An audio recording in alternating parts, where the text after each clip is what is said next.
चंद्र भगवान की आज આપણે અંતરજાર ગામને આંગણે જ્યાં સોસાયટીમાં સતીશભાઈએ વિરમભાઈએ આપણને પ્રેમથી આમંત્રણ આપીને દૂર દૂરથી જે હરિભક્તો બોલાવ્યા ભાઈઓ અને ભાઈઓ જે પધાર્યા ને બધાને મારા પ્રેમથી જય ગુરુ મહારાજ. એમના મકાનના વાસ્તુ નિમિત્તે ભોજન અને ભજન તો આપણે ઘણી પ્રકારે થતા હોય છે, પણ ભજન જોડે ભોજન એ બહુ મહત્વનું છે. ભજનનો પ્રકાર આપણે સમજવા માટે ગુરુ કરાવતા હોય છે કે ભજન કોને કહેવાય અને આપણને ભજન ક્યાંથી મળે. કે મોઘો મનુષ્ય દેવ, આ દેહ આપણને દેવોને દુર્લભ એવો મળ્યો હોય અને આપણને ભજનની ખબર ન હોય કે કેમ ભજન કરીને આપણે પરમાત્માને પામી શકીએ, કેમ લક્ષચોરસી છૂટી શકીએ. તો એ જગતને બધાને આની ખબર પડતી નથી. ખબર પડતી હોય તો આપણા જેટલા અવતારો થઈ ગયા એક પણ ભગવાન એવો કોઈ બાકાત નથી કે જેણે ગુરુ પાસેથી શબ્દ લઈને ભજન ન કર્યું હોય. તો આપણને ખબર નથી અને ખબર દેવા માટે આપણા સંતો ગામો ગામ નિસ્વાર્થ ભાવે ફરીને અને આપણને જગાડવા માટે આવે, આપણા ભાગ જગાડે, સૂતેલા ભાગ જગાડે. અને ખરેખર આપણા ભાગ્ય સારા ભાગ્યો હોય ને એને ઘરે આવો સત્સંગ, એના ઘરે ગુરુ, એના સંતો, સાચા સંતો આવે. સંતો તો ઢગલાબંધ હોય છે, પણ સાચા અને ખોટા બે વાણીમાં આવે છે કે આપણા સાચા સંતો કોને કહીએ અને ખોટા કોને કહીએ. અને સત્ય અને અસત્યનો વિવેક અહીંયા થાય કે આપણને જગતની અંદર કે કોઈ પણ નિસ્વાર્થ ભાવે પોતાનો કોઈ હેતુ ન હોય એ નિમિત્તે જે ભગવાનનું કામ લઈને નીકળતા હોય એને આપણે સાચા ગણી. પોતાનો સ્વાર્થ સાધીને તો જગતમાં ઘણા સંતો ફરતા હોય છે, પણ એવા સંતો આપણને મળી જાય પછી ગમે તે સંપ્રદાયના હોય. શબ્દ ભગવાનને પામવાનો એક છે, સંપ્રદાય અલગ હોય. ભગવાનને પામવાનો શબ્દ એક હોય, ઘણા હોય નહીં. સાચો શબ્દ એક જ હોય, ઘણા ન હોય. ભગવાનને પામવા માટે ઘણા શબ્દ દુનિયામાં નથી. નામ કોટિક નામ હોય, તેથી આપણા સંતોએ ના પાડી છે. કોટિક નામ આ સંસારમાં તેથી મુક્તિનો હોય, આદિ નામ ગુપ્ત હોય, જાણે વિલ્લા કોઈ. આ નામને જે આદિ નામ છે એ પરંપરા, ગુરુ પરંપરા છે, એને જો જાણી લે તો આ જીવ છે, જીવ મટીને શિવ બની શકે છે, નરમાંથી નારાયણ બની શકે છે. જેમ આપણે ઘણી વખત વાત કરી કે એક ભમરી હોય, માટીનો ઘર બનાવી અને ચટકો મારી ગુંજન કરીને એમાં ઈંડારને નીલી ઈયળને પૂરે અને થોડા સમયમાં એ ગુંજન અને સમરણ ભમરીનું કરતાં કરતાં એ ભમરી બની જાય. એવો જ આ ગુરુનો ચટકી શબ્દની ચટકી છે અને લાગી જાય તો એમાંથી જીવમાંથી શિવ બની જાય અને નરનો નારાયણ બની જાય. પોતાની અંદર જે પરમાત્મા છે એનો એને ભાન થઈ જાય કે મારી અંદર ભગવાન છે. હું તો આખી જિંદગી નહીં, જુગો નીકળી ગયા ભગવાનને ગોતવા માટે. અસંખ્ય જુગોથી આ જીવ ભટકતો આવે છે, એને ભગવાન મળતો નથી. સાચા કોઈ સંત મળી જાય, સાચી રાહ મળી જાય તો આ ઘટની અંદર એને પરમાત્મા મળી જાય. પરમાત્માને ગોતવા માટે આપણે ક્યાંય જવાની જરૂર નથી. આપણને પરમાત્મા ગોતતો આવે. આપણે એનાથી વિખોટા પડ્યા છીએ, એ આપણે વિખોટા પડ્યા એ ગુરુ આપણને આંગળી પકડીને બતાવે કે પરમાત્મા બેટા તારી અંદર પડ્યો, તું ઘટોઘટ ભટકશો ને એ ખોટો ભટકશો. જેમ હરણીની નાભીમાં કસ્તોરી હોય છે અને એનો સુગંધ આવે ને બહાર દોડે છે, સુગંધ અંદરથી આવે દોડે છે બહાર, એમ માણસનો પણ આ જગતનું પણ એવું છે. ભગવાન અંદર બેઠો છે, સંતોની અંદર ભગવાન બેઠો છે. જાગૃતિ કરો તો તમે સંતો થઈ શકો. સંતો બનો પછી ઘટમાં ભગવાન કહેવાય. જાગ્યા સોનર અભયપત ભાયા, હુતાને જમે ખાયા. જ્યાં સુધી નથી સમજ્યા ત્યાં સુધી સુતાસી, અને સમજી ગયા ત્યારથી આપણે જાગ્યા ત્યાંથી હવાર. એટલે જાગી જવું જોઈએ. એ જગાડવા માટે આ સંતો ફરે છે ગામો ગામ, એનું ભાગ્ય સૂતેલું ભાગ જગાડવા માટે. અને આ ગામો ગામ ફરે છે, એને કાંઈ લેવું દેવું નથી. સંતો, સાચા સંતો ધન માટે ફરતા નથી. ભગવાનનો એક ટપાલી થઈને કામ કરે છે કે મને મળ્યું હું તને આપું તો એને બાદ આગળ લઈ જા. આ પરંપરા છે. શિવજીને માર્કંડ ઋષિભાઈ મળ્યું, શિવજી પાર્વતીજીને ત્રીજા જન્મની અંદર ઉપદેશ આપ્યો નારદજીના કહેવાથી. નથી ખબર પડતી ભાઈ. પાર્વતીજીને ખબર હોય તો પહેલા જન્મની અંદર સુગમ ના લઈ લે, બીજો અને ત્રીજો સુગમ થવા દે. પણ નારદજીએ બતાવ્યું કે પાર્વતીજી તમારા ત્રીજો જન્મ થયો, શિવ તો અખંડાનંદ છે અને એમને ઉપદેશ મળ્યો નહીં, તમે જાણી લ્યો. તમે કોનું સમરણ કહો તો નમઃ શિવાય બોલો. શિવ જેનું ભજન કરે એનું ભજન તમે લઈ લો. અને નારદજીના કહેવાથી એ ધ્યાન છોડાવીને પાર્વતીજી ત્યાં જાય છે અને ધ્યાન છોડાવીને અહીંયા શિવજી પાછા કૈલાસભાઈને ઉપદેશ આપે છે.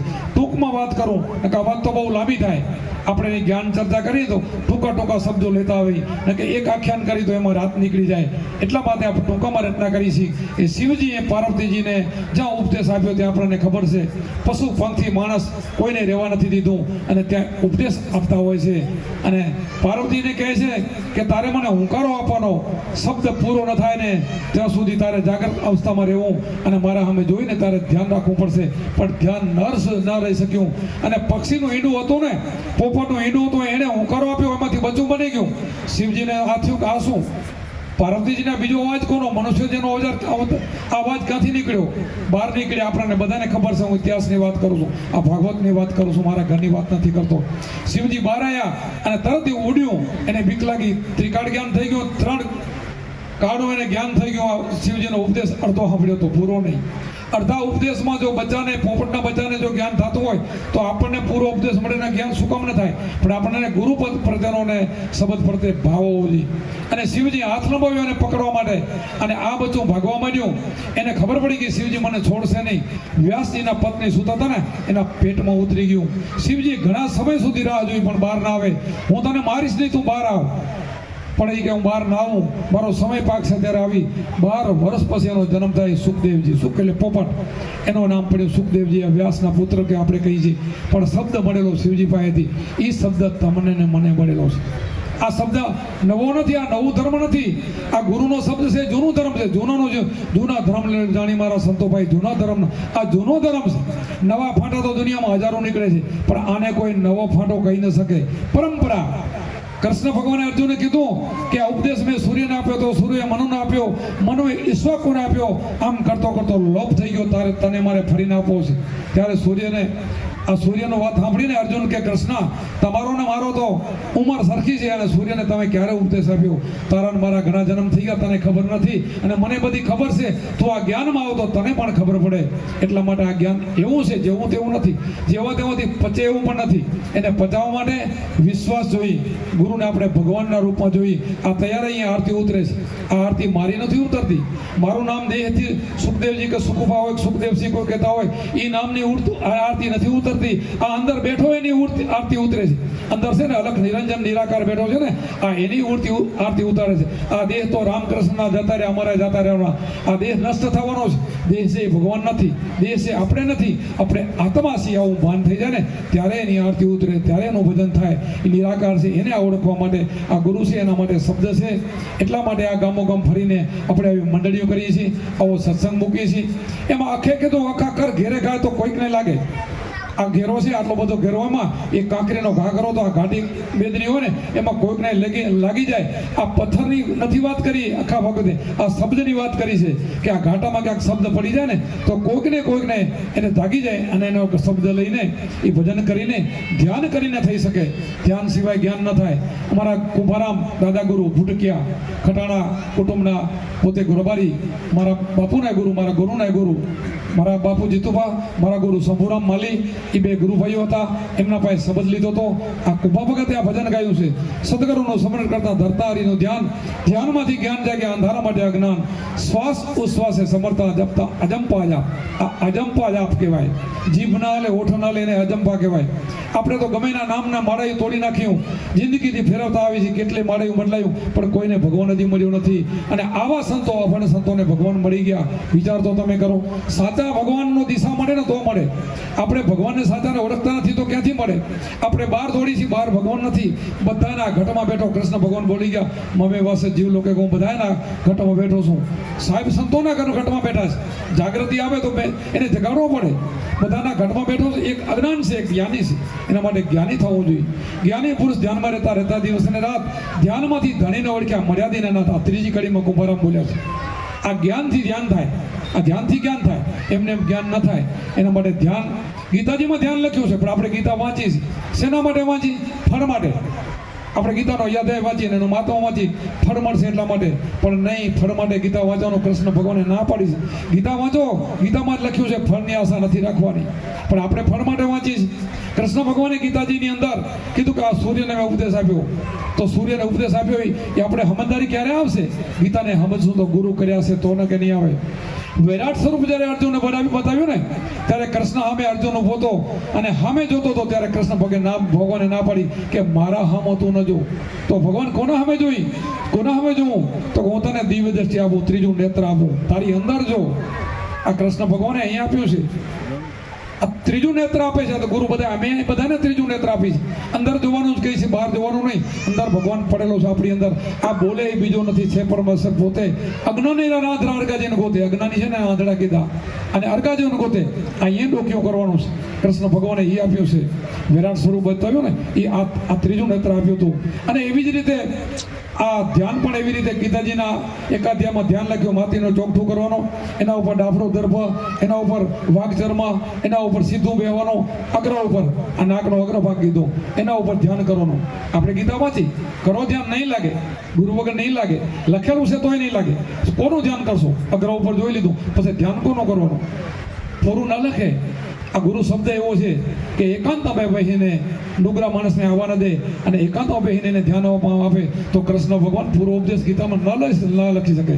એટલા માટે માટીનું ચોકઠાની વાત કરી, ધ્યાન કરવાની, અગ્ર ઉપર ધ્યાન કરવાની વાત કરી. અગ્રહી તો મનને સ્થિર કરવાનું સાધન છે. એક મનનો જ ખીલો છે. મન સ્થિર થઈ જાય તો ભગવાન મળી જાય. સ્થિર થઈ ગયા પછી શબ્દ ગુરુ આપે, એ શબ્દ આમાં ન લખે. શબ્દની કિંમત છે, શબ્દની કિંમત 3 લોક. 3 લોક એટલે પાતાળ લોક, આ મૃત્યુ લોક, આપણો ભારત એવા 9 ખંડ ફેરા કરો ભારત દેશ જેવા, આ બધા મળીને એક લોક થાય. આ મૃત્યુ લોક અને સ્વર્ગ લોક 3 ભેગા કરે ને તો ગુરુના શબ્દને તોલીને આવે, એવી આ શબ્દની કિંમત છે. એટલે જૂનો ધર્મ છે. આ શબ્દ પરંપરા છે. એટલે શિવજીએ પાર્વતીના ઉપદેશ આપ્યો. એમ રાજ ઋષિઓમાં ઘણી બહુ હાલ્યો.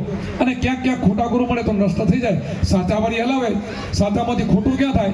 એ પ્રલોભન થાય, લોભ લાગે, લાલચ લાગે, એટલે શબ્દ લોભ થઈ જાય. ભક્તિને એટલે લાલચને મેલ નથી. લાલચ હોવી ન જોઈએ. ભક્તિમાં કોઈ જાતની લાલચ ન હોય. તો અમારો આ સંપ્રદાય રવિભાન સંપ્રદાય હોય, અને એવા અમારા કુંભારામ જેવા મારા દાદા ગુરુ હોય કે અમે અહીંયા સુધી હોય, 1 પૈસો કોઈની દક્ષિણા લેતા નથી. અને ઘરને ભાડે, ઘરની ટિકિટે 25 વર્ષ ત્યાં ફરતા હોય. એને કાંઈ લેવું નથી, કાંઈ માંગવું નથી. છતાંય પણ આટલી ઉંમર થઈ ગયા છતાં, મને અત્યારે 69 વર્ષ ચાલે છે, છતાં અમને એમના અહીંયાથી અત્યારે મને વાયક આવ્યું.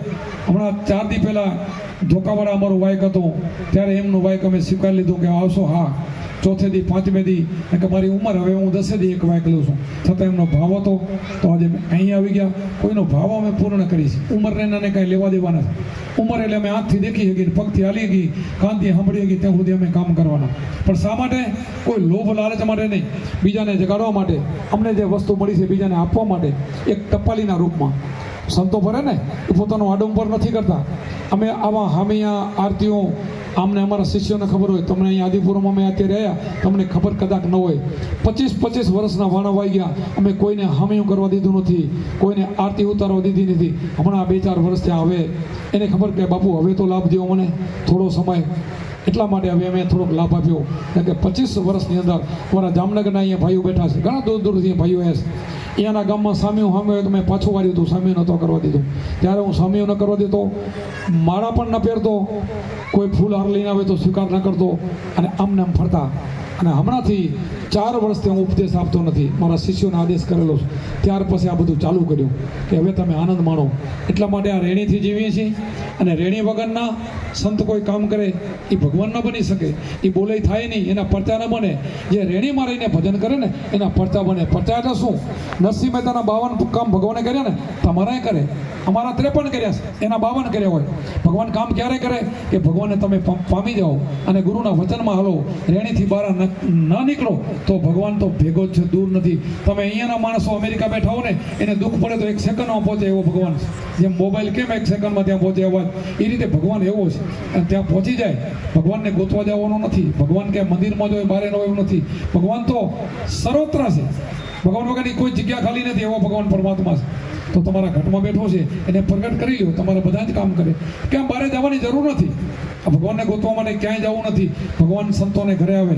કોઈ ભગવાનને ગોતવા માટે ભગત ક્યારેય ગયો નથી. એને દોડ કરવાની જરૂર નથી. ભગવાન જ એને ઘરે આવે. પણ એવું આપણે બનવું જોઈએ, એવું પાત્ર બનવું જોઈએ. સોનાનું પાત્ર બનીને સિંહનું દૂધ ત્યારે એમાં ટકે. આપણે સોનાનું પાત્ર બનવું જોઈએ. ત્યારે ગુરુનો શબ્દ એમાં સમાયેલો છે. અને ગુરુનો શબ્દ લઈને ધ્યાન કરો ને, પરમાત્મા અંદર પ્રગટ થાય, આપોઆપ પ્રગટ થાય. એટલે આ બોલે ને ઓળખવો પડે. નકર તો બધાએ બોલે, આખું જગત બોલે છે, એમ નથી. એને જાગૃતિના ઘરમાં લેવો પડે, એને ઓળખવો પડે. તો પછી કીધું બોલે એ બીજો નથી, છે પરમેશ્વર પોતે. અજ્ઞાનીના રાંધા અડગાજીને ગોતે. તો આપણે અજ્ઞાની ક્યાં સુધી રહેશું? ઘણા વર્ષો રહ્યા, ઘણા યુગો રહ્યા. કેટલાય યુગો થયા જીવ ભટકતો આવે છે અને વળી નરકમાં જાય. 84 લાખ યોની કેટલાય કરોડો વર્ષ પછી 84 છૂટે. પશુ પંખી કીડી માકડ બધાય એક લાખની 4 ખાણીમાં જીવનું ભટકવું પડે. અને એક વખત જો ગુરુનો શબ્દ લઈ લો ને તો ભટકનું મટી જાય અને ફરીને તમને માણસના જ અવતાર આવે અને સંતને ઘરે તમારો જન્મ થાય. પછી ગુરુ કરવો પડે, ગુરુ મળી જાય. અત્યારે ગોતો આપણે પછી ઓટોમેટિક ગુરુ હમેથી આવે. સંત બીજ પલટે નહીં, જુગ જાય આનંદ, ઊંચ નીચ ગરવતરે થાય સંતના સંત. એટલા માટે હવે ઘણો સમય નહીં લો. સાંજે જમણવાર પણ કરવાનો હોય અને વહેલાસર જમી લે. અહીંયા તો સિટીમાં જીવાત ઓછી હોય, ગામડિયામાં તો મોડું થઈ જાય તો વધારે જીવડાના ઢગલા થાય. તો આપણે પુણ્ય કરતાં પાપ વધી જાય. એટલે ચોમાસાનો હું વાઇક પણ ઓછા લઉં છું. અને લઉં તો બધાને કંઈક વહેલું જમી લેવું અને વહેલા જમીને આપણે વહેલું વાઇક કરી લેવાનું. એટલા માટે હવે ઘણો સત્સંગ નહીં લો અને રાત્રિના ભાગમાં આપણે સત્સંગ લઈશું. મારા એ ગઢીથી રાણો ભગત આવ્યા છે. નામ ઘણા ગામના નહીં લઉં, 25 ગામના ભાઈઓ બેઠા. નામી અનામી ઘણા સંતો આવ્યા છે. બધાને આપણે સત્સંગ વાણિયાનો લાભ લેશું અને આનંદ કરશું. બોલો સત્ય ગુરુદેવ કી જય, સનાતન ધર્મ કી જય, अपने गुरु महाराज की जय।